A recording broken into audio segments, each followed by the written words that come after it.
sales event. Whether you're shopping new or pre-owned, you can find star-spangled savings on some of our best models. Why not stop in today and see for yourself? Come celebrate at Stockton Honda and get huge savings on our giant selection, plus top dollar for your trade. Anytime, anywhere, it's all here. StocktonHonda.com. KHD HD1 Sacramento, KYMX HD3 Sacramento. From the Power Business Technology Toshiba Studios. This is Sactown Sports 1140. This is the Drive, baby. The Drive Guys, Kevin Gleason and Alan Stiles. It's drive time with the Drive Guys. Well, we've got a shorter show for you today because the Kings are taking on the Pelicans, and I know we've got a lot of Super Bowl things to cover today, but Alan, I'll tell you this, and I'm sure you're right there, for at least one night, Saturday night, the Kings, your Sacramento Kings, it was fun again. Everybody seemed like they were almost surprised by how much fun they had, even in a loss to the Cavaliers. Yeah, a lot of fun, and I would even say the Clippers game was pretty fun too. I think both games, Friday night and Saturday night, two games where you did everything that you needed to do. It was a competitive game. I think fans probably feel as if they got their money's worth, but you protected the tank. So, you know, it was just a fun, I guess, feeling all throughout the arena for the Kings. And Travis Scott was there. I think but then he's a big James Harden guy. I don't know if the Kings knew why he was actually there, because they gave him a Kings jersey just for him to scurry off with James Harden and crash a post-game interview. But yeah, I thought it was a lot of fun, and we're going to get into it. I know it's a shorter show, but man, I keep going back and forth on Neat Clifford and what his ceiling is. And we went through, we said, oh, here are all the other 24th overall picks. But he does what he did these last couple nights, and you can see it. And this is what we've been hoping to see, more Summer League-esque action where he is the featured player, not just getting minutes that matter. And the dude is kind of a bucket. He can score the basketball. Yeah, he's playing with that confidence that we saw early in the season. And then I don't know what happened. Probably the inconsistency of his minutes kind of took him aback a little bit, but he was clearly struggling to find his way. He was like somebody in the middle of an awkward crossover, and they're just not sure how to fit in. But about me, but then 6 minutes ago. Yeah, now it's like, all right, I'm going to get more minutes, starting lineup. And he's like, okay, I found it again. I thought it was interesting, Alan. Friday we were still talking a lot. Well, because that was the day of Scott Perry's press conference, right, where he tried to explain, this is where we are now, this is what we're doing. And obviously he can't lay everything out plainly. So there was still, with some of the things he said, was kind of, you could take it a number of ways. And that's just the way he had to do it. But then, so there was some, what are we doing here? I think they're doing this. Then after they played over the weekend, it was like, okay, I get it. Yes, that's what we want. Yeah. That's what we're on board with, the youth movement. Yes, yeah, it was pretty clear what the process was. Or was it, though? Because that Cavs game, I almost shot you a text, but, we were both running around over the weekend. Oh, you did text me. Which one? Well, you texted me a couple times. It's fine. It's Saturday. Did I text you about Doug? I wanted to text you about Doug. Yes. Yeah, because, we had this conversation last week, or maybe a couple weeks ago, and it was, who has a tougher job, Doug or Scott Perry? Now, initially, I said Scott Perry. Now that the trade deadline has passed, the answer is easily Doug. Because against the Cavs, Whitey, and I mean this in the most respectful way possible, I don't think Doug knew what to do, right? That last quarter, you can follow my tweets, because DeMar's out, right? And the Cavs are making their comeback. They take the lead. DeMar's out. Then, and I say, okay, seems like the Kings are, staying true to what they've been doing. Then DeMar comes back in. And I said, oh, okay, looks like, hey, Saturday night, Travis Scott, some others in the building for Super Bowl. Maybe it's a conversation where, hey, there are going to be some nights where we let the vets do their thing. Then he went out again. And I said, oh, okay, no, never mind. So I think Doug was not really sure what to do. Ultimately, the vets came in, and wouldn't you know it, they protected the tank themselves. They probably would have won if they kept the young guys in. I don't know. We'll never know. Let me just say this about Travis Scott. A couple years ago, my daughter and her husband, they were going to a game, and they got tickets from my son-in-law's aunt, and they have courtside seats. They're very prominent figures in town. And my wife had to go over there to their house, or they came to our house before they went to the game, something like that. And my son-in-law was wearing a Kings shirt. He was wearing a Warriors shirt. He was wearing a Warriors shirt because it was Kings Warriors. And my wife said, you got your tickets from your aunt, and she's a Kings fan. It's kind of, disrespectful to her to wear a Warriors shirt. Right. And I think he changed. So, okay, if that's the case, then what's it like when the owner invites you to sit next to him, and then you go crazy for your guy, James Harden, when his team beats the Kings? Right. Yeah, and for those that aren't really familiar, Travis Scott from Houston, obviously James Harden played on the Rockets for a very long time. Yeah, I get it. I don't know if they were cool before that, but I would assume that's where the friendship blossomed. And I don't know if the Kings put two and two together. Honestly, it's a little sad. Isn't it disrespectful to your host? Yes, but he does not care. And Sure. But here's the thing. You should know Travis Scott doesn't care. So to me, it's a little bit of finding that low-hanging fruit. Like Travis Scott is not coming out here to watch the Kings play the Pistons or whoever. He was out there to see James Harden. Yeah. I don't know how this came to be. I don't know what the conversation was, but clearly he left that part out when they said, hey, you're going to sit courtside, and he could buy courtside tickets if he wanted, especially to the Kings right now, but you're going to sit courtside, you're going to be with Vivek, and you're going to be our guest. Clearly he left out the part where, I'm really only coming because James Harden is in town, and I would not be here if you were playing literally anybody else. Yeah. So it just felt like, I don't know how it came to be, but it felt as if, as the kids would say, a little bit of clout chasing. Like, we don't care what Travis Scott does. The important thing is that ownership got a picture with Travis Scott, and it did go viral. It went viral because he crashed James Harden's interview. But hey, on a season like this where nothing is really going right, we have to bring in somebody like Travis Scott. And if he ends up playing us and, kind of embarrassing us on the back end because he's celebrating with James Harden, so be it. I think they maybe had an idea that could happen, but, in a season like this, they just didn't care. A couple of quick comments here in the YouTube chat. B. Deed says, shout out to Kawhi for being the only Clipper to appear very concerned for Hunter on Friday. When he got poked in the eye. That looked bad, man. And he, what is he? He has iritis or iritis? Yes. Yeah. Irritation of the iris because that's where he got poked. He's out tonight. He's among, I think it's now 5. There were going to be 6 originally, but McDermott is upgraded, so I think there are 5 Kings that are doubtful or out tonight. Your 2 agent says, think management has gone to Devin to apologize. He certainly can play, but that shot. It's rough. As long as it goes in, but 2 it's for not. 5 from the 3-point line. Yeah, keep putting them up, but he does everything else. I've been really impressed with his ability to distribute the basketball, right? He doesn't have the craziest handles in the world, but when he gets ahead of steam, he is quick enough, right, to make 4 assists and 1 turnover against the Cavs. That's very good. Yeah, to make defenses, respect him. So I've really liked what I've seen from Devin. We got to get the shot right. That social media shooting coach, what's his name? Lethal Shooter. Hit up Lethal Shooter. Hit up whoever you got to hit up to figure this thing out. But 2 for 5, you're right. A couple did drop. What was he, 0 for 6 on Friday?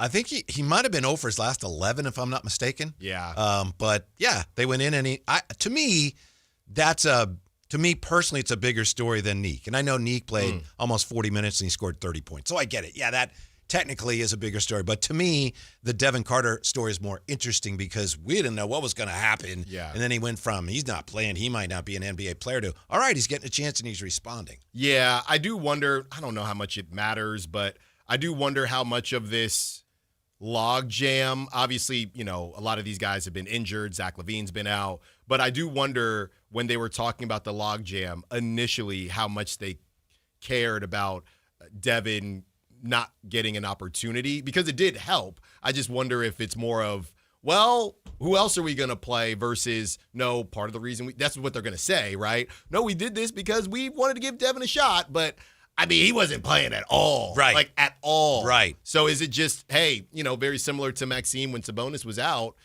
you get an opportunity, you go ahead and do it. I don't know how much they believe in him and how much they're truly evaluating him. I think he'd have to play really, really well. What did you think of the returns of Keon Ellis and Dennis Schroeder? Man, I mean, I follow Keon on Instagram, and I don't know, Whitey, how many times he has said the word winning, winner, winning environment. He's just happy to. And Brendan Nunes, you can check it out on SactownSports.com. He had an exclusive sit down with Keon Ellis and some great stuff in that article. But it's very clear that he is enjoying this. He's going to have to play with a little bit more pressure. But, one of the only times we saw Keon play with a level of pressure was that play-in game when they beat the Warriors. So he's shown up before. Hopefully he can continue to show up for the Cavs. And Dennis Schroeder, thanks. I thought it was very interesting. It caught my eye, and I posted it when Keon made a three-pointer. Mm-hmm. It was his first three-pointer that went in, and he went up in the air, hit the rim, went up, and went in. And then on NBC Sports California, they showed out a good shot of him coming off the bench because I think the Kings called the timeout, and he did the Russ celebration. Mm-hmm. He slapped his forehead with the palm of his hand, with his palm. And then you had Schroeder saw it, and he did it too, and they had a big laugh about that. Right. Well, yeah. But I know after the game, Keon and Russ, they did embrace. Mm-hmm. And I know I saw on social media that Russ actually gave Keon a jersey. Okay. Yeah, signed had a goat on it and stuff. Yeah. So I think they're good. But I did think when I first saw it, I got to admit, I thought, well, that's a little pointed, but apparently not necessarily. No, I saw, you've been on this, but it was always no harm, no foul to me because it's Russ. Yeah. I would think, honestly, some of the guys that maybe had more skin in the game, like if it was something about Sabonis or Levine, I probably would have paid more attention. But Russ is, what would there be beef about? I don't even know. Mm-hmm. I guess playing time. I don't want to wonder. Yeah, that's what I was thinking. Yeah, I guess playing maybe time. It wasn't exactly with Russ, but apparently we're all good. Yeah, I think they are just enjoying themselves. It did very much feel like, recess and somebody switches teams at recess and you were on the losing team and now all of a sudden you see your buddy who got picked up and now he's just enjoying the time of his life. So, it was kind of rough. But, hey, it was an entertaining game, and they almost got the W, but they did not. And the Kings got so many numbers from their top young players that Daquan Plowden, 16, kind of went unnoticed. That's my guy. Yeah. Well, he didn't shoot the three ball well, and that's what he does. He's a shooter. But he had 16 points in 40 minutes for Daquan Plowden. Yeah, no, he had at least 1 3. He was 2 for 7. Okay, 2 for 7. He put them up. Yeah. He putting them up. And here's what's crazy. He don't know. He had 6 offensive rebounds, too. I don't know, Whitey. I know we've been doing the show for maybe over a month now, and you never know who's listening, okay? And normally, that makes me a little bit nervous. But, Whitey, we're sitting here and I'm not saying that Doug, formerly at this station, I'm not saying that Doug was tuned in. But, Whitey, we literally have a conversation about G League and going deeper into the G League. I turn on the TV, and Daquan Plowden is playing essentially the whole game. He's taking your boy, Precious Achiuwa's minutes. How does that happen right after we have a conversation about it? Well, it's probably because that's been the plan. Or maybe you're right, Alan. Maybe Doug is listening to what you think. And I should play Daquan. Yeah. Get on out there, Philly. Yeah. That's where he's getting all his ideas, which would explain the record. No, hold on now. That would explain the 12 and 42. Doug is taking advice from you. I couldn't believe it. And, the whole situation with Precious is so interesting because at first we said, okay, DeAndre Hunter, he's going to take Precious's minutes for the most part. Keegan's going to come back at some point, we think. And, Precious is going to say, hey, I have, 40 games on tape that I can, take to my agent and try to get signed elsewhere. But then DeAndre Hunter gets hurt, and you're thinking, all right, Precious, you can, have an opportunity here. DeAndre Hunter going to be out for a bit. And all of a sudden you see Daquan Plowden, and, he's bounced around the league a little bit, was with the Warriors last season. He did not look afraid of the moment. And I do think the shooting is the one thing that it takes a little bit to get your momentum going and get your rhythm. But if he finds that, this is a guy that we've talked about before. What did he go, 6'6"? I don't think he's 6'7", but he goes 6'5", 6'6". But he is a shooter. That's one thing he can do. And he's got good length on him. I mean, why not? Let's see what these guys can do. Mm-hmm. That's what maybe the rest of this season is about. It's interesting to see how many fans are responding to that. I know Matt and Kayla took some calls today, and it was a little bit of a mixed bag. You know, we had Sarah last week saying, I just what I want to buy. I don't want to buy season tickets for this. And I guess someone called with a similar sentiment today, but then someone else called, Matt and Kayla. My point is just that this back and forth is going on. Some fans are like, wait, I don't want to pay for this. And other fans are starting to warm up to the idea of, all right, I get it. We have a sense of direction. And fans got behind some of the young players, which is a lot easier to do than to get behind overpaid veterans who aren't winning games. Right. That's a tough ask. Yeah, I mean, again, it was so funny just following through the Cavs game, just watching the different substitution decisions and even the way DeMar is playing now. I don't know, maybe I'm making something out of nothing, but it does feel like he was only 4 for 16. Yeah, well, he did put up 16 shots, but I don't know. And we can pull the numbers on this. It feels like in the second half, even when he's playing, he's doing more deferring. So it does feel like everyone's on the same page. And I would say this to those that aren't, super thrilled with what's going on. It doesn't help if you're a season ticket holder because obviously you already have the tickets. But to everybody else, you know what it is, right? If it's you're getting into a summer fling with somebody and you say, hey, this is going to end. We live across the country. We're just here for summer camp or whatever it is. At this point, we know what it is. So if you buy a ticket, that's at your discretion. And that's all we wanted to know. What the Jazz did, completely different situation. And I don't know, I'm sure you heard about this, Whitey, but for those who didn't, the Jazz, they pulled out Lauri Markkanen. They pulled out Jaren Jackson. 22, I think. They were winning in the fourth or going into the fourth quarter, sit them the fourth, and they lose. I don't know if it was at home or not, but either way, that type of stuff is despicable. I mean, the Kings are not doing that. And if it was at home and you bought a ticket, that's embarrassing. The Kings aren't doing that. The Kings are being very open with what it is. You don't have to like it, but you know what it is. Yeah. By the way, did you see that Friday night, I think the young man's name was Tyson? A guy shot a free throw third quarter. If you make a free throw, you get tickets to the rest of the season. And he knocked it down. Yeah. A lot of people said, man, they're giving away tickets to the rest of the season for making a free throw? This season cannot end soon enough for the Kings. What was it? A couple weeks ago, they were getting made fun of because of the Costco thing when there were the pairs of tickets being sold at Costco. That went viral. Now, a couple weeks later, giving away season tickets for a free throw. I think that was only like a week in between those two things. This season cannot end soon enough for the Kings. And then you get Travis Scott bleeping and cussing on the post game. I mean, let's just get through it, man. Let's just get through it.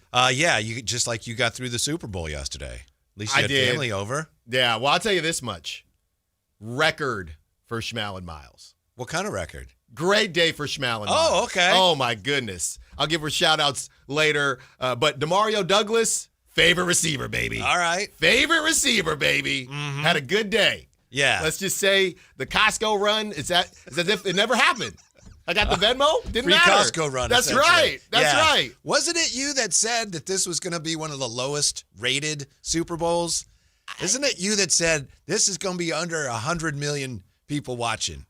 I don't know if I said that specifically, but I was worried about some of the matchups. Yeah. Yeah. Because I think, and I don't know if the final numbers are out, but the preliminary numbers are very good. Like 127 million people viewing one of the most watched Super Bowls of all time. So I just wanted you to know you didn't have to worry about that if these numbers hold up. Thank you. Yeah. I don't know. Maybe, I don't know if it's how should I put this? The loud minority or whatever it is. Maybe I got caught up in some of the social media stuff with Bad Bunny and, people saying that they may not watch. I mean, that's what not to take it all the way there, but that's what we've learned throughout all this, whether it's the NBA, the NFL. People say they're not going to do something, but people lie. Yeah. People lie. But that's especially true when it comes to the NFL. Yes, it almost doesn't matter especially what with they the do. NFL. So maybe I got caught up on that. and, fell for it a little bit. I did think the Brands would struggle a bit. And it was not a great game. No, it was wasn't. okay. I've seen worse. Yeah. I've seen worse Super Bowls, but it wasn't a great game. So I'm a little surprised, too, that the numbers were, if they hold up. But they're also, with the numbers now, they take into account the streaming, and so it's hard to compare. That's Sometimes right. you're comparing That's apples right. to oranges. Right. When we're reading stuff from back in the day. Right. There's only one TV. And they had a guy going door to door. Yeah. Did you watch the Super Bowl? Okay, let me break you down. I got to go. You know if your neighbors are home. Right. So There's one TV in town. We all got to go to the community center to watch the TV. But I will also say I probably, what I did learn as well is I probably underestimated how strong the Patriots brand is, even post Tom. Those are my takeaways. I fell for the social media stuff a little bit, number one. And number two, I probably underestimated the Patriots brand. I think we talked last week about Friday, I believe, what's going to be the key to the game. And I know, and I'd seen it somewhere, but I said, that's going to be the left side of the Patriots offensive line. And, we've seen this in Super Bowls. We saw it to a degree last year. If one team can't protect the quarterback, when you get to that level, when you're facing like the top defenses in football, you got no chance. And Will Campbell, who was the fourth pick in the draft last year, left tackle for the Patriots, he allowed 14 pressures, most of anybody in the regular season or playoffs this year. So that was it. Yeah. And wasn't he the one when he got drafted or something? Not that I'll die for my quarterback, but it was, I'll do anything to protect my guy. And then, well, you didn't. You tried. You tried. I mean, he was just, you saw he's getting shoved right into the quarterback. Yeah. I mean, there was just nothing anybody could do. It played out the way a lot of us thought. The Patriots didn't have to face a lot of great competition. Yeah. And offensively, I mean, look, a lot of people, Stephon Diggs is Stephon Diggs, but him being your number one receiver probably isn't going to cut it. We've seen this before. A lot of these teams, and we talked about it with Stevie Johnson and others, a lot of these teams are going with this hybrid route of we have 3 good receivers, but we don't have one great receiver. Now, you can't just find great receivers on trees, I understand, but the Bills kind of suffer from this, like Shakir and Diggs. They're not really number ones, but our quarterback's good enough to get it done. Yeah, until you meet the real. Until you come across the real deal in the playoffs, and that's what happened. I think Will Campbell's an example of why the 49ers are reluctant to use really high draft capital on offensive linemen. But I have to give Shanahan credit because I know yesterday he did some of the pregame stuff, and they asked him, how do you score on the Seattle defense? And he's like, don't ask me. I couldn't figure it out. Yeah. We had 2 shots on him, and we struggled. Right. So. He was great on TV, by the way. Yeah. He can do it whenever he feels like doing it. After he gets his Lombardi, he was saying also, well, I got my 3 Super Bowl losses out the way, so now I'm due for 3s. He was having a lot of fun. Right, and they had, Fred Warner was up there too. Yeah. It was a party, Niners party. It was great. Now, unfortunately, the Seahawks then partied in your locker room, but besides that, Mike Tirico deserves some credit for continually pointing out we are actually 40 miles south of San Francisco. Yes, because they kept showing there's Coit Tower. It's like, okay, I give up. I give up on that. Right. I give up. That's what they're always going to do.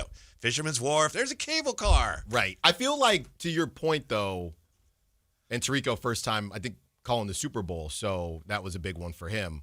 I believe I read that, but I do feel like broadcasters are being more open about it. They don't just say, look, here we are. They aren't saying, they're almost kind of roasting the production crew. Hey, they keep showing that, but we're not actually here. But also, what are you going to show? I don't know. What are you showing University Santa Clara? Great America's almost gone. Yeah. Right? What are you going to show? Before we hit the break here, Alan, I'm obligated to ask you, contractually obligated to ask you the day after the Super Bowl, what'd you think of the halftime show? What'd you think of the commercials? The commercials, I'm going to be honest, I was doing a lot of cooking, and I just don't, running around, just don't really get to sit down, right? For the performance, for me, we were talking about this, visually spectacular. Me personally, and the songs were great. They were banging, right? But personally, I like my performer to either play an instrument or dance or something like that. Felt the same way with, this is the same thing. This is not a Bad Bunny thing. I said the same thing about Kendrick. I said the same thing about Rihanna. I said the same thing about The Weeknd. They have to play an instrument? Or so if it's just a vocalist, you're out? I'm out. Huh. That's just how I've always been. I want to see you perform.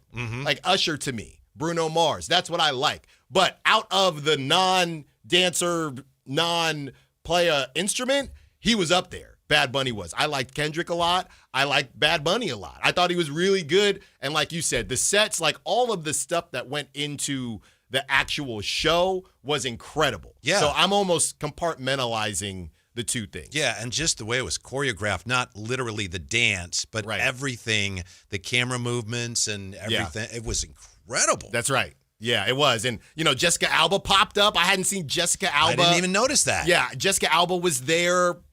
Cool. Why not? Cardi B was there, too. I thought maybe she'd perform. Lady Gaga was there because she's Lady Gaga. And she's going to be there, right? Because why not? Yeah. So, yeah, I everything that went into it I thought was really good. But my pet peeve that I've always had is with, I like how you said that, just specific vocalists. I've always had that issue. Jeff M. says there was a full-blown Pokemon commercial with athletes, celebrities talking about their favorite Pokemons. Did you see that? I did, Jeff. I forgot about that. Well, I wish I saw it. Kind of like, wait, what?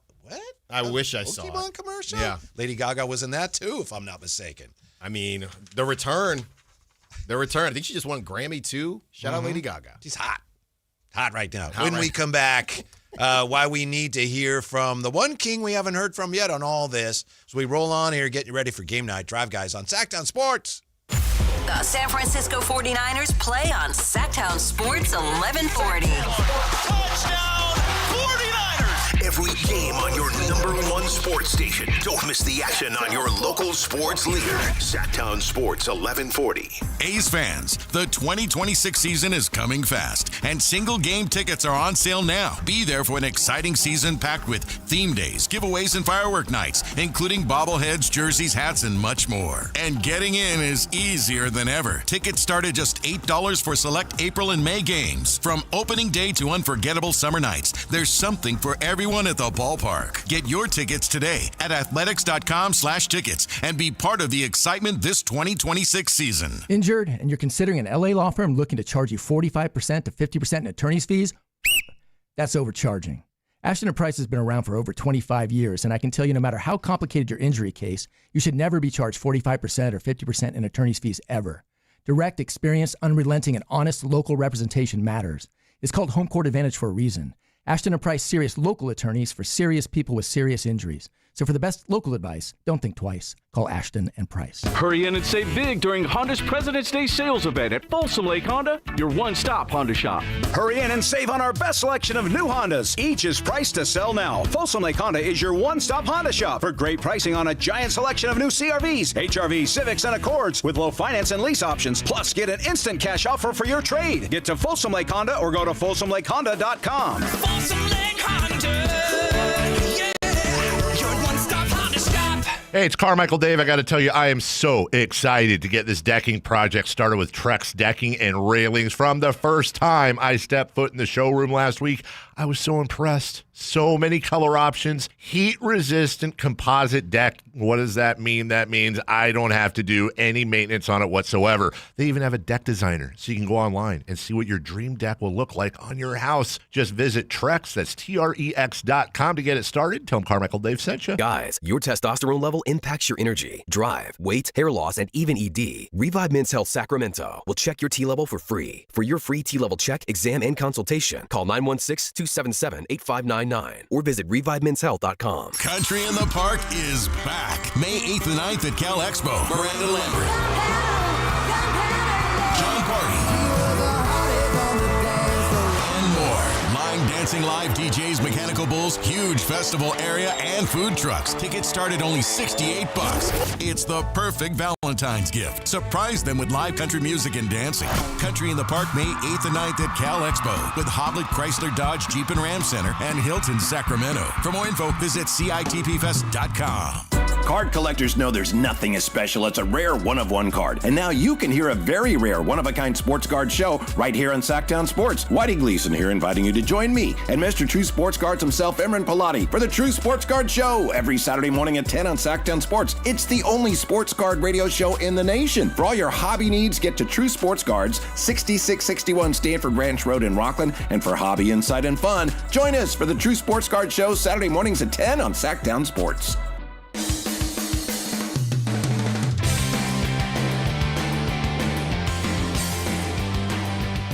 The Drive Guys with Kevin Gleason and Alan Stiles on Sactown Sports 1140. Need your help with something. It shouldn't matter. We've got a lot of more important things going on. Just had the Super Bowl yesterday, but we have, of course, monitors in our studio showing every sporting event that's going on around the world. And we have ESPN right up here to my right, Alan's left. Why are they in Disneyland, Alan? I assumed that, maybe they'd still be in San Francisco or something. They're in Disneyland, and I don't understand why Sports Center is at Disneyland. Is there something I'm missing? Is there some obvious connection? Well, that's what they asked the quarterback, right, after the Super Bowl. What are you going to do next? I'm going to Disney World, or I'm going to Disneyland. I don't know why they are there. Okay. But, Disney obviously owns ESPN, so. Right. All right. Maybe maybe the Seahawks are going to be there, possibly. Huh. That's the only thing I can think of. Okay. It doesn't matter, but I saw it, and at first I thought, I don't know that part of San Francisco. Yeah. Oh, that's because it's Disneyland. Can I say something that's going to sound very Fire. Carmichael Davey? The big turkey legs when you go to a Disneyland or you go to a state fair. I tried one at the state fair. Mm-hmm. Better in theory to me. I didn't like it. And it wasn't cheap.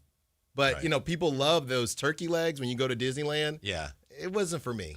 I've never been a big fan. I went to some Renaissance fair once, and they had those, and it's like, If someone likes it, great. I don't mind turkey. I think turkey is an unsung hero. I can't wait for that Thanksgiving show we're going to do. But, the big turkey leg, no thank you. Had to, you sent me to Disneyland, so I had to bring it up. Yeah. Do you have turkeys around your area where you live? They're all over where I live right now. They're everywhere. No. We got them outside the building. Yeah, we'll see them they're outside all the building. over. You got to be careful. All over. They're a lot. Some of the toms are like they're showing all their colors, which I think means they're getting down to business. And it's like sometimes I think they like get mating. I think so, but then I think if they have a nest or something, I don't know. I've heard they can get really ornery, but I've never had to deal with ornery turkeys. Yeah, I just have the geese, and they're always hissing at me. Really? Well, yeah. Well, if I'm running and they're on the trail, get out of the way, right? And I'm just running, and they hiss at me. Big. There used to be dinosaurs. That's where the birds come from. Beat me down. Trust me, I'm glad they just hiss and run away. As far as last night or the Super Bowl yesterday/last night goes, Campio says the wedding was awesome. The couple was from Sacramento? ? I don't know. Had you heard that? There was an actual an actual wedding. That was a real wedding, right? That was taking place during Bad Bunny's set. From what I read, it was something like they reached out to Bad Bunny to go to their wedding, and he declined and then invited them to do this for the Super Bowl. That's what I read. Mm-hmm. So that's pretty cool. Mm-hmm. Mm-hmm. Okay. We're hearing now from Scott Perry, and we're seeing from the players and from Doug Christie what's going on. I still think, Alan, maybe I'm asking for too much, but as the Kings really start to take some definite strides in the direction of this rebuild, I still think we need to hear from ownership. When is the last time we have heard from them? It's been a while, and maybe we won't, and that's okay. But I think ideally we would hear some kind of just, yes, this is what we're doing, and, Scott Perry has the backing of the entire organization. Because that's what he's been saying. It would help. I don't think we're going to get it. Yeah. But I saw this today. ESPN.com had a story on tanking and how the league now is looking kind of sideways at some of these efforts. The league apparently is especially upset about teams that trade for injured players, like the Wizards are doing. Then they get the injured players, they don't play them, and of course the team loses. And the league's trying to figure out, other owners like, that's not right. But here's what one longtime league executive said, and this is what really makes me wonder what Vivek is thinking. Quote, "You may think your fans are the toughest ones to answer to when you're rebuilding," one longtime league executive said. Quote, "But it's really your owner. And owners want to know when a rebuild will end, and it's clear some of these teams have a deadline." End quote. Don't misunderstand me. I'm not in any way suggesting he's talking about the Kings. He's an Eastern Conference guy. It's the least of his concerns. But when I read that, I thought, yeah, it would be nice to know for sure that ownership is, in fact, behind the direction in which the Kings are now headed. Maybe they are for now. Yeah. And we'll see what happens in the lottery. Big game tonight, taking on the Pelicans, who also, they don't got their pick, but, somebody is going to pick for them. I believe the Hawks. So, this is a big one. Yeah, when it comes to the tanking conversation, I don't know. I mean, think about it. Who wants to think about your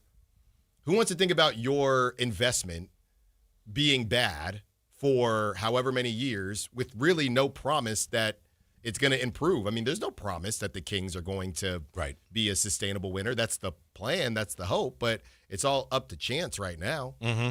By the way, I think you were right on. Thank you. Kayla just texted me. It's the official handoff because ESPN has the Super Bowl next year, so they're doing everything LA related. Okay. Super Bowl's it's not the Olympics. When did they start doing this? It's not the Olympics. When they start doing what? Handoffs. Oh, I don't know. Like, what are we handing off? They probably started doing it when somebody from sales said, we can get somebody to pay for the handoff. What's that? I don't know. We'll figure it out. Great. Want a turkey leg? Somebody just really wanted a turkey leg. They get down there. Yeah. Okay, cool. Mm-hmm. What did you think of the Olympics last night right after the Super Bowl? People were probably burnt out. I sure was. Yeah. I was like, I'm out. Yeah, and then I saw the Lindsey Vonn. Oh my goodness, I did not need to watch that. Mm-hmm. So hopefully she feels better soon. Trying to get out there with an ACL. ACL still remains the most confusing body part in the human body. Really? I mean, how are you even doing that? There must be 8,000 grades of ACL tears. That's what it has to be. Because how are you even attempting that? That's what I don't understand. Didn't Phillip Rivers play in a playoff game with an ACL tear? Yeah. Sometimes it hurts. Sometimes it doesn't. Depends what type of ACL I think it's more you got. A matter of stability. What type of ACL you got? I don't know. Anatomy class is in session. I don't want to find out. Mm-hmm. Yeah. The Winter Olympics, and we'll get right back to things that matter more. The Winter Olympics, to me, it's not even really the Olympics. They used to not don't do that. No, they used to not have the Winter Olympics. They just had the Olympics, and they had all these sports. Then someone had the idea, hey, we could do the Winter Olympics. It's not the real Olympics. Okay, so when did they used to do? Did figure skating just not exist? Right. I don't think it did, unless it might have. But somebody got the bright idea to we'll do the Snow Olympics. What would you say is the premier event for the Summer Olympics? Track and field. Okay. I would say specifically the 100, but yes, track and field. What is the premier event for the Winter Olympics? I don't know. The biathlon? I think it's probably figure skating, right? Yeah. That's it. Yeah. I don't know what else it would be. Mm-hmm. People love it, and that's great. To me, it's like, it's not the real Olympics. It is. I liked it better when they had everything in one year, too, because you'd have the Winter Olympics, which was like, this is the hors d'oeuvre. The main course is coming this summer. The problem is it just feels very X-gamey, right? It's a lot of the same people that compete in the X Games compete in the Winter Olympics, the snowboarders, things like that. Summer, there's nothing, there's nobody doubling up like that. Mm-hmm. That's the only time you can see stuff like that. Mm-hmm. So I think maybe that's a little bit, it's the only time you can see luging and things like that, but I don't know how many people truly care. I still don't know the difference between the luge and the skeleton and the bobsled. And luge is feet first, skeleton is head first, I believe. Yeah, the skeleton, I can't do that. Okay. Yeah. And bobsled is sitting up. All right, thank you. You've explained it to me. Yes. Do you think the Kings fans need to hear from Vivek? Would it help? Will we ever hear? Or am I just barking up the wrong tree? No. To reference some of the calls we got last week, I think it would be a lot of that, right? People either saying, he said nothing. What was the point? Or people saying, hey, at least he said something. But I think more people would say, he that did nothing for me. That's what I think. I don't think people really care. I just think they want a better product, or it's just a tough time. Nothing is going to make Kings fans happy right now besides Nick Clifford scoring 30 and Devin Carter scoring 30. Because here's the problem. How you feel now, going back to your initial statement about the owners and a rebuild, how he feels now maybe isn't how he's going to feel if they end up getting the 6th pick, right, or the 5th pick. So him talking now, or if they get the first pick, if they get the first pick, and hey, why don't we go for it right now? So it doesn't really matter. It's pretty clear to me, Alan, based on what we saw this weekend and what Scott Perry did say. As far as Scott Perry's concerned, the hybrid rebuild, I know it's not your idea, it's not your thing, but that is not part of the plan. That is not. And I think that would be one reason why it would be helpful at some point for Vivek Ranadive to explain that, because people are always going to wonder, like you just said, they're going to wonder, all right, this is what the intent is, but is ownership on board with it? Yeah. Given the history of this franchise. Yeah. People are going to wonder, and it would be good, I think, to provide some clarity. But if you say something like that, right, if you don't say anything, then you can always pivot. If he comes up and says something tomorrow, right, then they get the first pick, and they're thinking, hey, maybe we could go for it. Everybody's going to say, well, you just said this a couple months ago. But if you don't say anything. So you wait. If you're Vivek, you wait until you see where you're picking? I don't think he's decided, hey, I'm down to stink really, really bad for the next 3-5 years. I mean, if he can avoid it, I'm sure he'd love to avoid it. Now, that's going to be the push-pull between him and Scott Perry. That's a big issue. If you're right, that's a big issue going forward with the franchise. Yeah. Yeah. I think is the plan? That's the plan for now, but is that really the plan overall? I think it's the master plan. Yeah, I think it's so funny how getting the first pick could either help Scott Perry's case or ruin Scott Perry's case. And he'll have to try to convince ownership, hey, even though we got the first pick, we're not there yet, which is not going to be easy, I don't think. With the Seahawks confetti still fluttering to the earth, we're going to look ahead to the biggest NFL story of the offseason when we come back to Sactown Sports. Download the Sactown Sports app. Sacramento sports in your pocket. This is Sactown Sports 1140. Tune in every Thursday, Friday, and Saturday for the Toyota Tahoe Report with Johnny Mosley and me, Elena, bringing you the latest weather conditions up at Tahoe. Brought to you by your local Toyota dealers. Toyota, let's go places. Thunder, feel the thunder. It's the energy all around you. Lightning and the thunder. The thrill of the moments to come. The flash of lights. The rush of pure exhilaration. The roar of the crowd. See it, hear it, feel it. Thunder, feel the thunder. Lightning and the thunder. Thunder Valley Casino Resort. Feel the thunder. You remember me from a show called And Joe? I'm back on the radio, Sacramento. It's Joe Mommy, and when you need your new country fix, join me weekdays from 6A to 10 for the Pat and Cody with Joe show on New Country 105.1 KNCI or on the free KNCI app. Did you know GoodRx can help you save on medication, manage prescriptions, and get trusted health information? If you're one of the millions living with a heart condition, check GoodRx for an easier, more affordable way to manage your health. GoodRx offers common heart medications for under $30. Just search for your prescription, find the best price, then show your pharmacist the GoodRx coupon.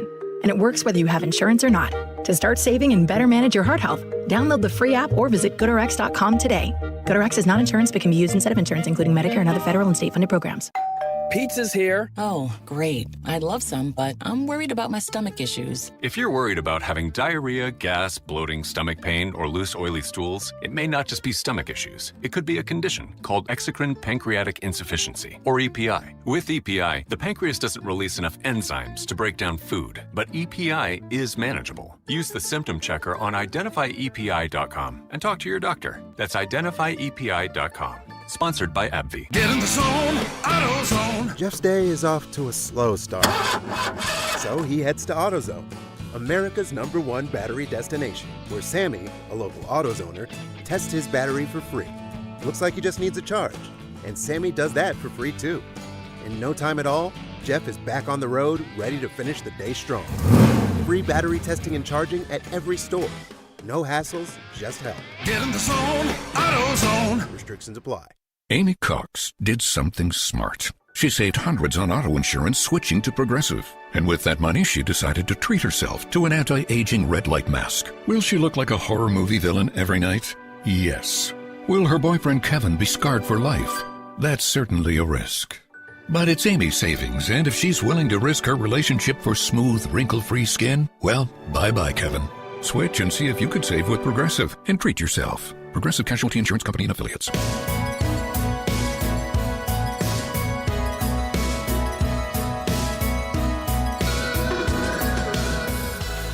The Drive Guys with Kevin Gleason and Alan Stiles.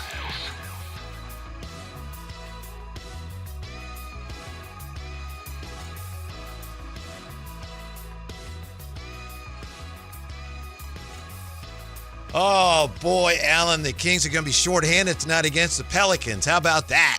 Smart. Smart. It's the way to do it. From what I'm seeing, well, the Pelicans are in a tough spot because it's not their pick anyway.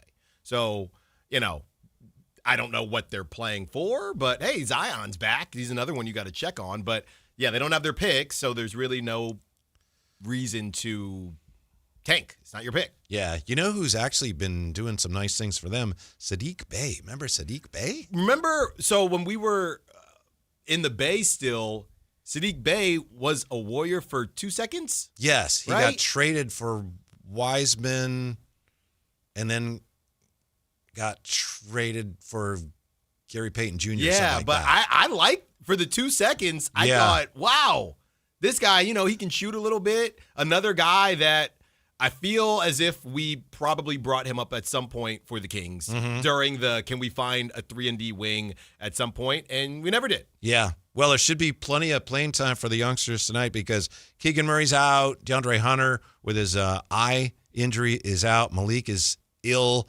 Domantas Sabonis is out with a bad back. Zach LaVine dealing with soreness in his fifth finger. His right fifth finger. Right fifth finger. Yeah. Hello, Scott. Yeah. Why are you? What's the matter with that? It's hard to play basketball. Oh, no. I mean, good. Right fifth finger. Hard to shoot the ball with that. Good, get well soon. That's the best way. I mean, I don't know. We were talking about it before the show started.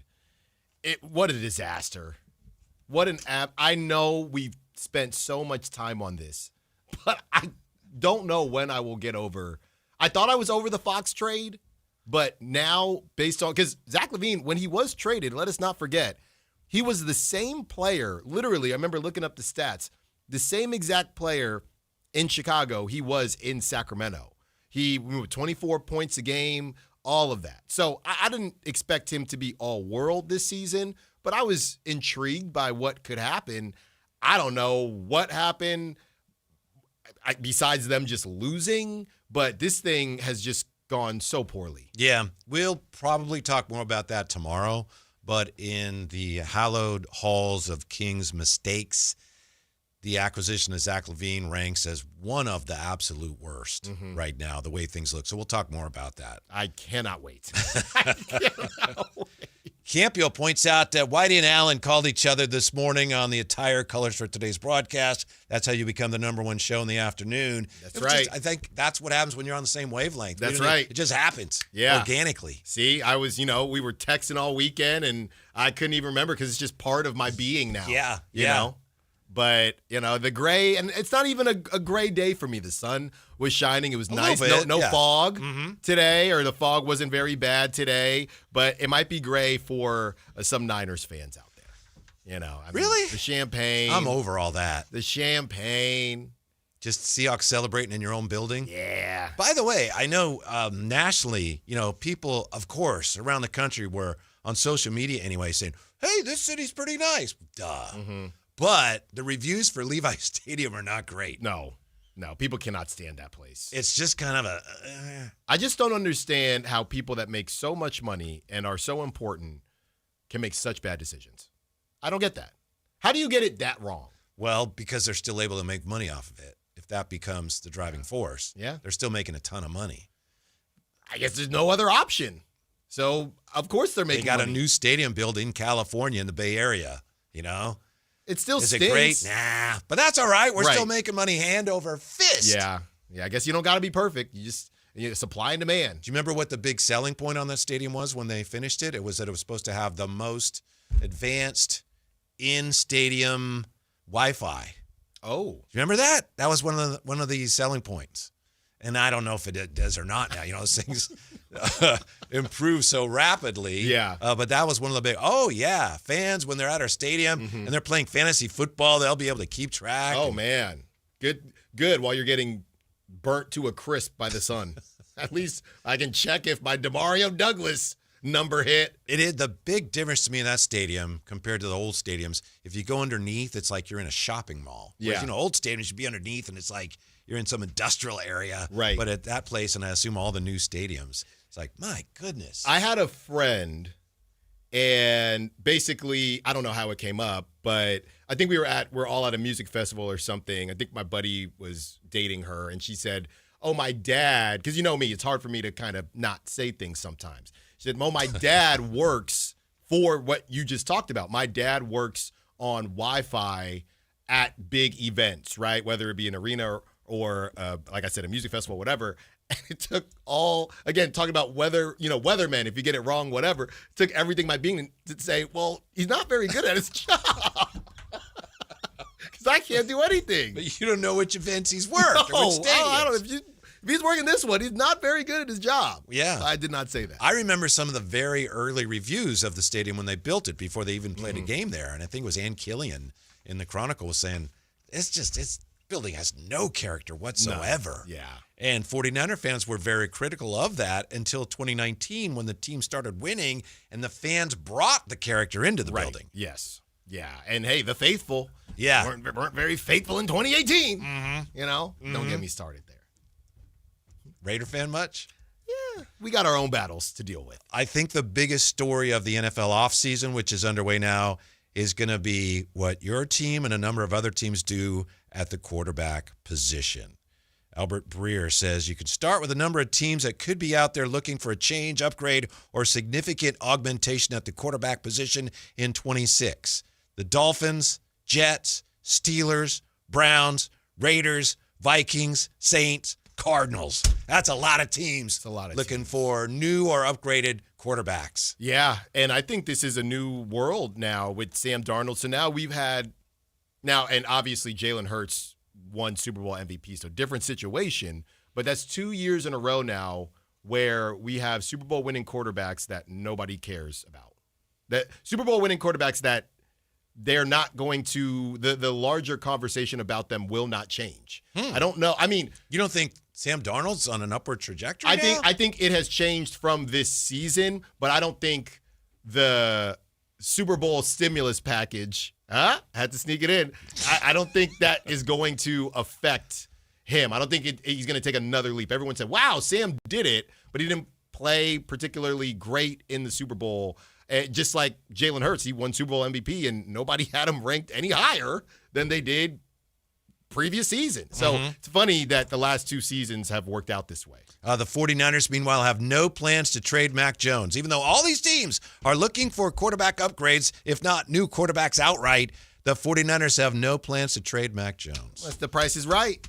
That's right. You're exactly right. The price is right. Of course they say we have no plans to trade him. What are they going to say? We're looking to dump this guy first chance we get. Yeah. We have no plans to trade him, which means you're going to have to bring your best offer to the table. And I don't know, today's probably not the day for it, but this season with all the parity and, some people liked it, some people didn't, it also was a crazy season for, I think Sam Darnold winning it is apropos for this season because it's felt like the season of second chance quarterbacks, right? Mac Jones is a hot name. Malik Willis is about to get cashed out. Snoop Huntley is always, playing for somebody. It feels like it was a very second chance focused season for the quarterbacks. So that's why it's awesome that Sam Darnold, second, third, fourth chance, won the Super Bowl this season. Taking nothing away from the Seahawks, but the NFL for years has been seeking parity.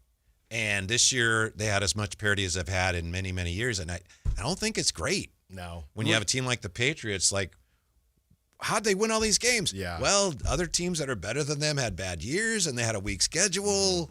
Nobody really knows Drake May as far as the hate-watching aspect. He turned into Rex Grossman yesterday. Yeah. I don't even know who is besides the Eagles Chiefs, there's no, off the top of my head, there's not really another universally hate-watch team. And the Cowboys, but they're never going to be in the Super Bowl, so we don't have to worry about that. But, yeah, there's no hate-watching because there's no big bad wolf. The Chiefs really had no business going to the Super Bowl last season. So you need the big bad wolf. That's a good point. Yeah. The thing that's worried me a little bit about the future of the NFL is so many teams now that are good defensively. Well, every team, some are better than others defensively, obviously. They're all trying to play the 2 high safeties and limit explosive plays. So when teams do that successfully to each other, what do you get? A field goal fest. Yeah. And check down Charlie. Yeah. Check down Chuck, and that's baby. what we had in the first half yesterday. Yeah. It was not very aesthetically pleasing. But Kenneth Walker balled out, though. Yeah. Or Charbonnet. Charbonnet's like, man, I'd have had some of those Right. carries. He said he did it for Charbonnet. So we have some comments here on Zach LaVine. Zach LaVine, I'll just say this. I don't think he's everybody's favorite member of the Kings. What do you think? I feel that is accurate. To put it nicely. Huh. He's going to be around next year. He's got his contract. And we talked with Brett Siegel about, hey, if he picks it up, what are the options? If he picks it up but really doesn't want to be there, I don't know. Rich Paul is going to be working double time to get him traded. So I don't think he finishes the season with the Kings. Yeah. I was just remembering the Beam Team year when Domantas Sabonis had a broken thumb and he played. Mm-hmm. And I really think that went a long ways towards establishing your culture, because culture is about everybody's trying to win. And how could you had a sore calf or something. Yeah, but that guy's got a broken thumb and he's playing. Yeah. That is a way of bringing people together, and not playing when your pinky finger is sore. And maybe it's really sore. Maybe it's broken. I don't know. But I think that, if anything, may have the opposite effect. Yes. Yeah, but I don't know. This is just different. Reading the tea leaves, it just feels like, I say compartmentalize a lot. Seems like he has compartmentalized himself from the team. That's just what it feels like. Maybe that's the smartest play for him. Yeah. What's the direction of the franchise? How the Kings showed that actions speak louder than words this weekend. We'll come back. Get you ready for game night. Drive Guys, Sactown Sports. On the move? Got somewhere to be? Take Sacramento Kings basketball with you. The Sactown Sports app will let you stay connected to your passion. Never miss a moment of Sacramento Kings basketball with the Sactown Sports app. This is the story of the one. As a safety manager at a manufacturing plant, he does everything he can to keep his coworkers safe. From finding ways to reduce risks to keeping safety supplies in stock. And for that, he relies on Grainger. Grainger offers a broad range of quality products and next-day delivery, so he can always play it safe. Call 1-800-GRAINGER, click Grainger.com, or just stop by. Grainger, for the ones who get it done. It's Carmichael Dave wanting you to join Capital Casino every Wednesday for their midweek madness drawing, giving away $2,000 in total cash starting at 6 p.m. in a safe, friendly environment. Plenty of well-lit parking available, conveniently located in downtown Sacramento. And remember, Capital Casino has the best food, the best service, and the best action. 411 North 16th Street in downtown Sacramento. For more information, log on to capital-casino.com, and please gamble responsibly. 1-800-GAMBLER. Hurry in and save big during Honda's President's Day sales event at Folsom Lake Honda, your one-stop Honda shop. Hurry in and save on our best selection of new Hondas. Each is priced to sell now. Folsom Lake Honda is your one-stop Honda shop for great pricing on a giant selection of new CRVs, HRVs, Civics, and Accords with low finance and lease options. Plus, get an instant cash offer for your trade. Get to Folsom Lake Honda or go to folsomlakehonda.com. Folsom Lake Honda. Yeah, your one-stop Honda shop. Hi, this is Greg Papa. Disasters hit every day. If your home, business, or building has suffered from any disaster, SunPoint Public Adjusters can help. SunPoint prepares, presents, and negotiates your claim with the insurance company, working only for you, making sure you get everything you're entitled to and letting your focus be on what's most important, your family or your business. Call SunPoint today at 888-247-7865 or contact us at sunpoint.us. SunPoint Public Adjusters, the gold standard in public adjusting. License number 2N14884. Winter is in full swing, and Aleve is here to keep you moving. When the cold weather sets in, everyday aches and pains can linger, but Aleve's got your back. With up to 12 hours of body pain relief per dose, Aleve keeps you going with long-lasting body pain relief to get you through whatever the season brings. Chilly days or cozy nights, Aleve gives you that long-lasting body pain relief you can count on this winter. Try Aleve. Use as directed for minor aches and pains. Why'd I go to the doctor? Working on the farm, my heart kept skipping a beat. I didn't think much of it, but my daughters made me get checked out. Turns out I have atrial fibrillation, which increases the risk of stroke about 5 times. Symptoms like irregular heartbeat, heart racing, chest pain, shortness of breath, fatigue, or lightheadedness can come and go. But if it's AFib, the risk of stroke remains. If you have symptoms, contact a doctor. I'm so glad I did. Visit notimetowait.com. Sponsored by Bristol-Myers Squibb and Pfizer. Join Sactown Sports downtown before every Kings game and pick up an In Shape Fitness Kings Rally towel while supplies last. If you walk, lift, stretch, or sweat, you belong. Start the year strong and join today at InShape.com. KHD HD1 Sacramento, KYMX HD3 Sacramento. From the Power Business Technology Toshiba Studios. This is Sactown Sports 1140.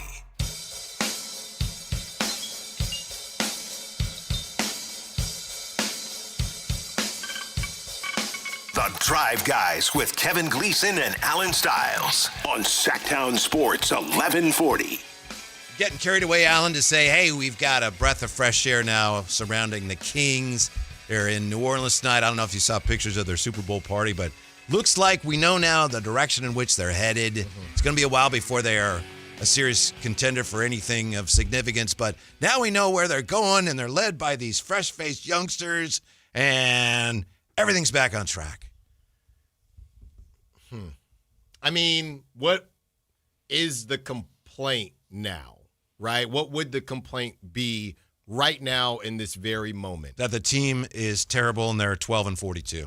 But we already understand that, yeah. Right? The complaints earlier. This is tonight. If they lose tonight, pardon me, but as you probably know, if they lose tonight, that's the all-time Sac era longest losing streak. Right. But I'm saying no more 36 minutes for Russ, no more 36 minutes for DeMar. They're playing who they have, and they're getting the young guys a lot of burn. So Russ did play 32 minutes Saturday. He snuck in over 30, huh? 31-56. Doug loves DeMar, him. 29-38. You know, if you're a coach and your team is bad, you got to think, man, I could just leave Russ out there all game long. He's just going to go. And that's the position where they don't really have a young guy to build up. Right? I don't know. I mean, we saw Daquan Plowden. Maybe we see Isaiah Stevens at some point because why not? But we haven't seen him yet. But, yeah, the DeMar thing even feels like when DeMar's playing, he's at 17.5 today, prop talk. I just don't think he's trying to do that at this point. Levine or no Levine, it's not about somebody else taking shots from him. That's just doesn't seem to be his focus. I don't know. He turns it on and off a little bit, and they all are on the same page. So, yeah, the complaint, relatively speaking, to what this team is, everything is essentially out in the open, whether we hear from ownership or not. So, just get through the season. This is where they need to be, and they're doing it the way you're supposed to do it. You have to, I think, sell tickets to some people that are still on the fence. Some of the people that are season ticket holders, they don't follow it as closely. Like we talk about it every day. I get the sense some season ticket holders, it's fun. They don't care that much. Most do, but some don't care about the ins and outs. I get the sense that some, based on what we're hearing from some callers, are like, wait a minute. This team's terrible, and they intend to be terrible for a while? Yes. Whoa, I didn't sign up for that. Right. And I was going kind of back and forth with Jill Adge, who is huge Kings fan. And it's funny because the platforms that we reach out to people on they also represent different types of fans, because we were talking with Sarah and, a lot of people chimed in and felt like Sarah. Now, on social media, I would say that Kings Twitter, if you will, much more, I guess, in the weeds. So I posted something. I said, man, this is kind of a weird viewing experience, and Kings fans might be a little bit confused because it was before they were doing the pure, all right, Russ, DeMar, you're not really, kind of part of the action here. But then they got pulled or something like that.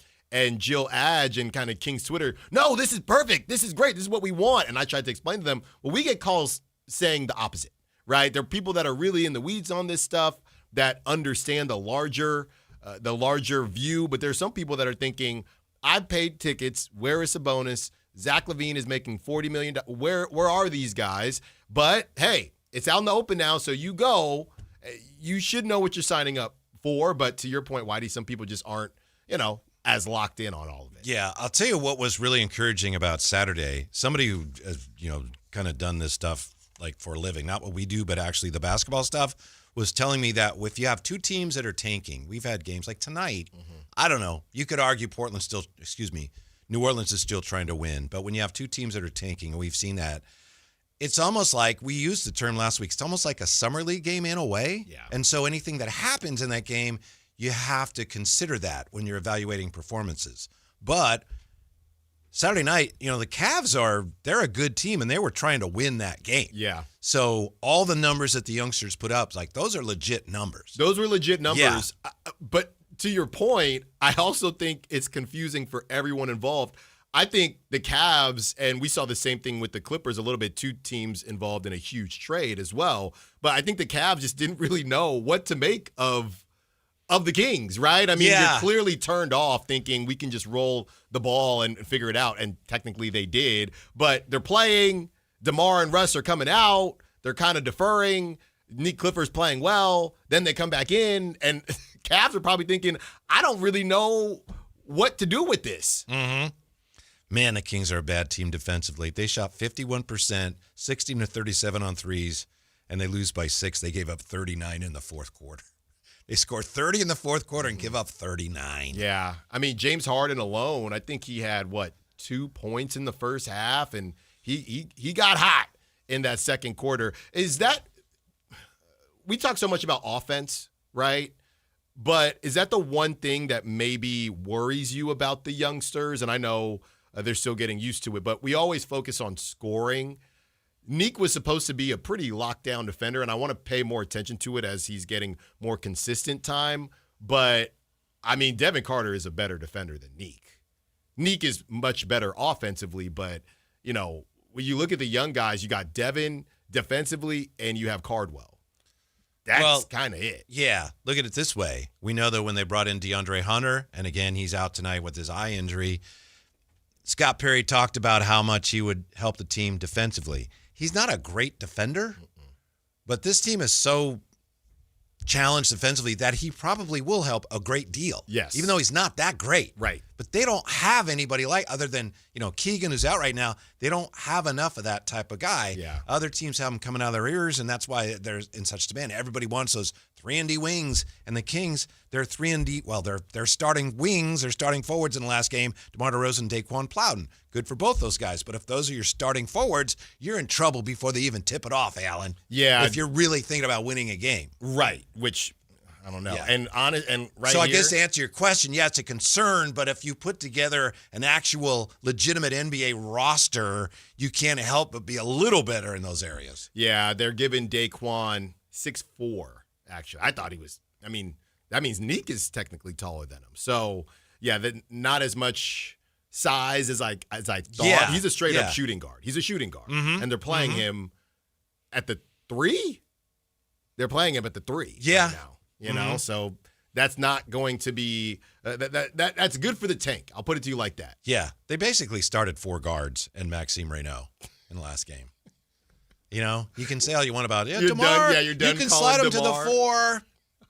You can. You just might. You can call him that, but he's just not. No, Whitey, you can. You just might end up with 12 wins. That's why you can. And that's not a knock on DeMar. Yeah. That's just the reality of it. Yeah. Yeah. He was a shooting guard back in the day. Dylan Cardwell. We haven't talked enough about him. What did you think of his? I know the numbers were great, but what did he do? I think it was on a dunk or a putback, and he did the reeling. Yeah.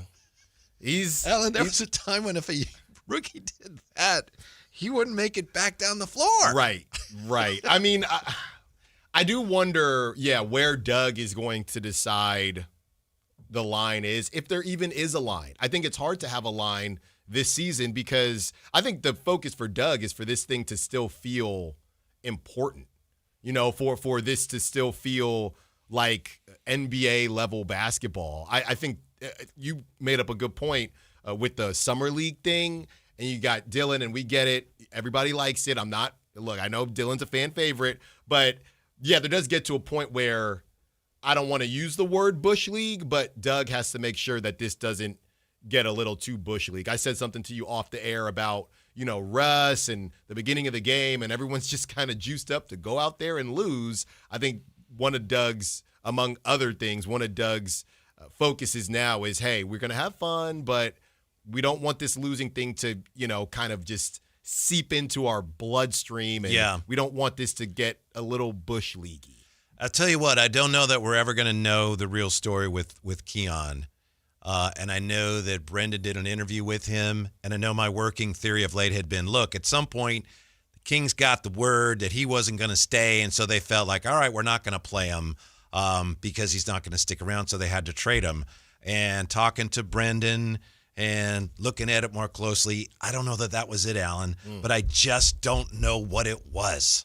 You follow a thread of, well, he didn't play under this guy, maybe because of that, and you just end up at a question mark, no matter which thread you follow. I don't know that we're ever going to know exactly why he was not in their plans here. So after speaking with Brendan, which I did too, right? We got some things on the record, off the record. Brendan is outstanding at his job. But you're telling me that now that you've spoken with Brendan, you are changing how you feel? Kind of back to square one, where I just say, I'm not so sure that. I was very confident. You were? Yeah. Did you got sources?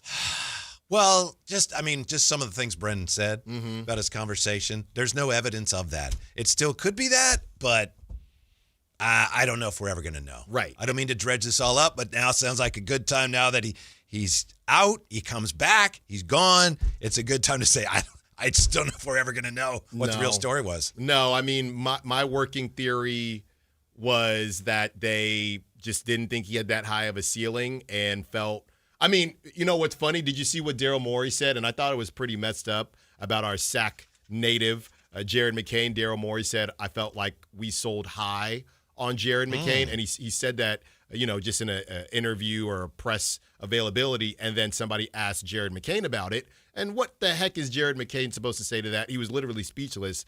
And they ended the interview after that, the availability. The PR person said, okay, no more questions. Because Jared McCain said, I don't know. I don't know what you want me to say. I bring all that up because I feel like Scott Perry is not Daryl Morey. And, that was just kind of a jerk move to say that out loud. Yeah. But I think Scott Perry felt like they were trying to sell high on Keon, but it didn't end up happening that way. But I think they thought they were selling high on Keon, and they felt like he was pretty darn close to his ceiling. We are taking you up to game night, bottom of the hour. Right now, though, got something special for you. Drive Guys want to make your Valentine's Day special, right, Alan? Don't we? Mm-hmm. With a chance to win a $50 gift card to Madison Avenue Florist for the perfect Valentine's Day bouquet. I got to tell you, I don't have an endorsement there, but I did go there once, and I left my credit card there, and they took care of it, and I got it back like the next day. So I appreciate them. I really do. But wait, there's more. You'll also win gift card for a dinner for two from Roosters on the River. But wait, there's more. You'll also win a $100 gift certificate to Gazetta Jewelers, Roseville's premier jewelry store. So we're looking for lucky caller number, what do you think, Alan? 4. In honor of Chris Webber, who was actually on the ESPN Inside the NBA set over the weekend. Oh, that's right. Yeah. Caller number 4, 916-339-1140 to win this Valentine's Day bundle from the Drive Guys. That's caller number 4, 916-339-1140. Thanks for being with us. Just our way of saying thanks for listening to Sactown Sports. There you go. As we get ready for the New Orleans Pelicans. Wow, it's just a few years ago, this was a real rivalry. The Pelicans were the team that just ruined the Kings season the year after the Beam team. 0-6. We'll never forget it. Mm-hmm. And that's got to be one of the first time. I think I remember looking this up. The first time a team went 0-6 against another team, right? Because obviously the play-in and things like that. Yeah. I don't know how you would count the play-in. It kind of just doesn't matter. But 0-6 against the same team. Insane. Mm-hmm. Insane. And I know they had high hopes for this year, and they're dreadful. Yeah. And they are not really tanking. Is it DeJounte Murray? What's his deal? He's been hurt a lot, I know. Well, I know he tore his Achilles, but, yeah, I thought he'd be, 10 hours ago, takes big step towards return. Yeah, he's another guy where somebody's probably going to grab him next season. I think he's, late 20s, and he'll make a team better, but he can't really shoot. That's the problem. But I really have liked him as a player, but when you brought up the Pelicans, they were trying to do some things when they had him and obviously Zion. That was, I guess, their hybrid rebuild, if you will, and it just didn't work out at all. They have Trey Murphy III. Yeah, that's right. Yeah, that's right. And Mm-hmm, it just didn't work. I mean, DeJounte got hurt, and now they don't have their pick. They like Derek Queen. Yves Missi is just there for funsies. I don't know. Don't they still have Kevon Looney for some odd reason? The weirdest signing in the league, and pool party can someone free Jordan Poole? Now he's not even getting minutes. Now he's not even getting minutes. He's not even starting. Could that be because it's It's a nice way to say it. Because he's terrible? No. Could that be part of the reason? God. This is what I need. All these players that have kind of had a rough go, right? Whether that be mentally or physically. Jordan Poole, Dalton Connect, with it Mark Williams. Get all these guys on a team, give them a fresh start. And let's see what happens. You know, they got my guy messed up, Jordan Poole. They got him messed up. It's been a big year for Seattle sports-wise, and now there's word that came out yesterday or today. A lot of people expect the NBA is soon going to go ahead and pick 2 expansion teams, and it's a foregone conclusion that Seattle will get one of them. Yeah. But maybe, there's also been talk that maybe the league will take a team like, I don't know, New Orleans, and rather than add 2 more teams, just move the Pelicans to Las Vegas or Seattle. I mean, when they played that, I believe Dave went to the play-in game, if I'm not mistaken. And Dave, because my whole thing was, this is a perfect opportunity for the Kings, no Zion, and if you had to choose somewhere to go, no disrespect, I don't feel like New Orleans is the most big, bad wolf arena to play in.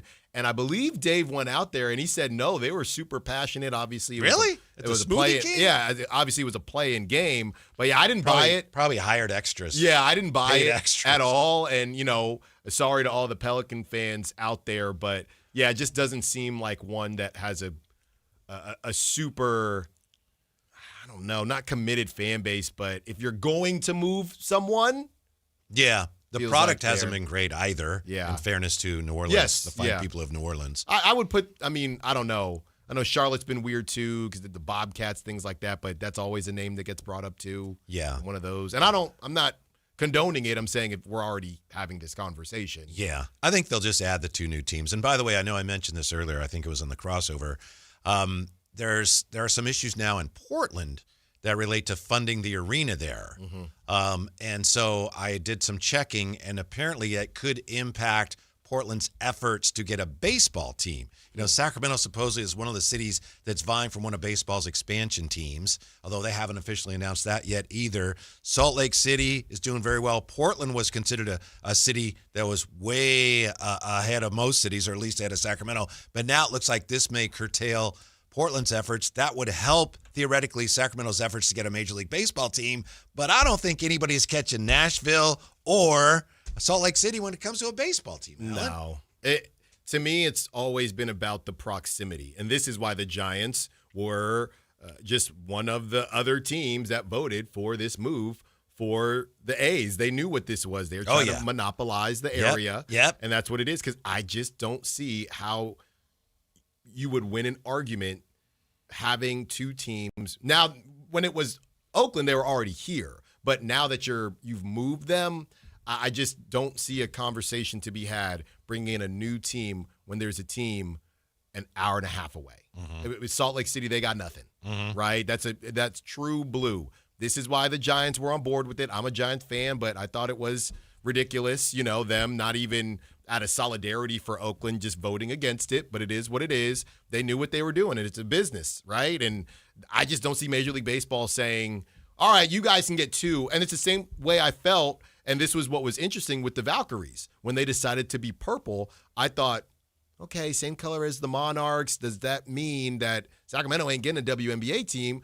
There's one down the street. There's too many other cities in line for Sacramento, and it stings because people in Sacramento don't necessarily identify with San Francisco or the Bay, but the rest of the country doesn't really see it that way. I think the best chance Sacramento has of ending up with a baseball team full-time is if Vegas falls through, but I don't expect that to happen either. The finders, keepers, losers, weepers. Yeah, and that might, officially that hasn't been the play, but I have to think all along maybe that's been in the back of people's minds here. But we don't even know what that would look like because you're the one that told me that, obviously where the River Kitties play now, you cannot build. No, you can't. You're the one who told me that. Yeah. You can't build on top of that stadium and just make it bigger. You can't do that. Can't do that. Right. Because a lot of people kept saying, oh, we would just turn it into a pro ballpark. It's not a thing. Originally, that was a plan, but they weren't able to pull that off. Yeah. So we're getting ready for game night, and the High Flyer is stepping in here. How about this on the text line? from Rob. Now that the Kings are finally tanking, of course the league is going to be upset and make it harder. That's the Kings' luck for you. Literally. I mean, it's not wrong. It's not wrong. I saw a lot of people trying to figure out how to fix it and flatten the odds again or do this, do that. And a lot of people saying, I don't think there is a way to fix it. I don't know, man. It's working, isn't it? I mean, how you doing, High Flyer? What's going on, fellas? Hey, that team, that was actually fun Saturday night, wasn't it? I heard you a little bit saying you were enjoying watching the youngsters. Well, fellas, all the questions have been answered now. Mm-hmm. Yeah. It's not a situation to where are we going to make the playoffs or are we trying to make the play in? No, all of that's over with right now. Mm-hmm. So now we got a legitimate answer about the youth movement. Mm-hmm. You get to see a bunch of the young guys out there play and try to solidify themselves in the NBA, and it's been a joy to watch. Yeah, and I thought specifically it's one thing, we'll see what happens tonight, but it's one thing when you're playing another bad team or, oh, cool, they went off against the Wizards, but that Cavs team, I know they made the big trade with James Harden still trying to get acclimated, but that Cavs team was legit. They were doing this against a legit opponent, legitimately trying to win. That was the most fun part because, score 40 against the Wizards, sure, but they did it against, what are the Cavs, fifth in the East, something like that, fourth, fifth in the East? So that was the fun part for me, seeing them do it against an actual team. Right. I mean, and that's what it's all about right now. I mean, that's the next step in the maturation of rebuilding this ball club. You got to look at all those young guys and say, okay, who's going to be here for this next step? And to see them out there, man, I mean, like I said, it's a joy to watch them because there isn't a question of are they playing hard? Yeah. It isn't a question of do they want to win?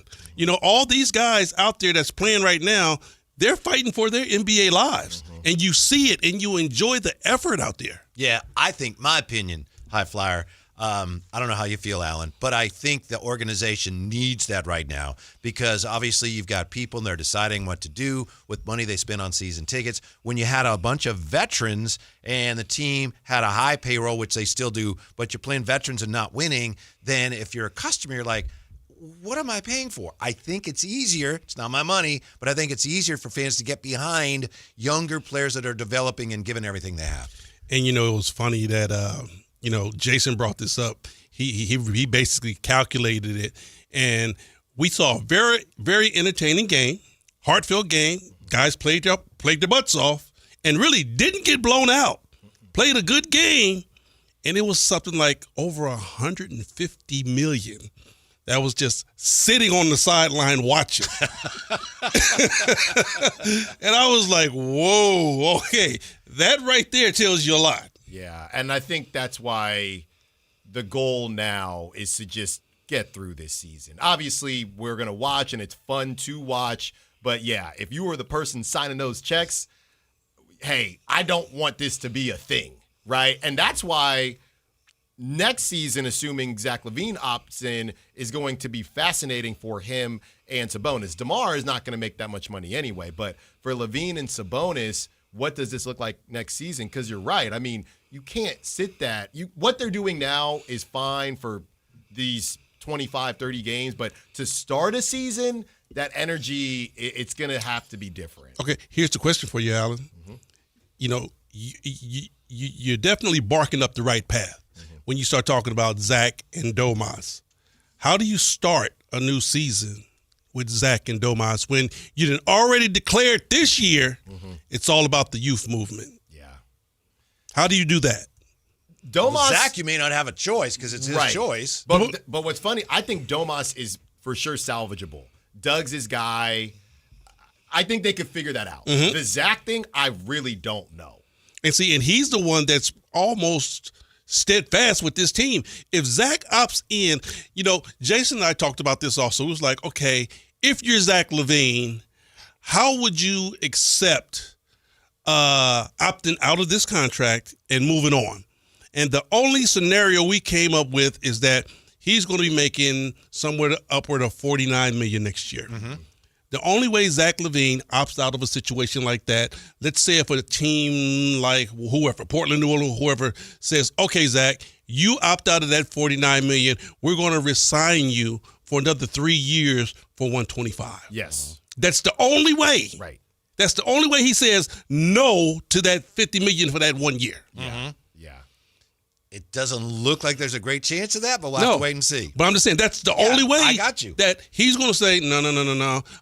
I'm going to bypass. Because come on, bro. A lot of cats ain't making that type of money now. Yeah. And a lot of teams are balking about that. That's why they're going to the youth movement because they're letting these old superstars fade out because we got to make room for the new ones. I find myself, Henry, I know that Cardwell's a great story. Maxime is an incredible story. And Nick Clifford had a great game. But I'm really rooting for Devin Carter and enjoying seeing what he's doing with this opportunity. He is the one that has really been on the dog end of all of this. Yeah. And you ask the question, has he even really gotten a fair shake?